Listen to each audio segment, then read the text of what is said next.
Hej og velkommen. Jeg vil gennemgå displayet på Cargobike Delike. Så følg med her. Først og fremmest har du knapperne på venstre side. Den øverste knap med en lille lampe på, den indstiller du belysningen med. Holder du den inde, tænder du lyset, og så kommer der et lille lampesymbol øverst i højre hjørne.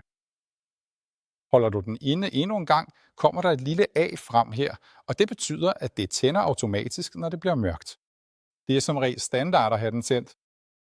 Knappen herunder med en lille cykel på, det er Walk Assistant. Så hold den klar inde, så begynder cyklen at rulle med 6 km i timen, indtil du slipper.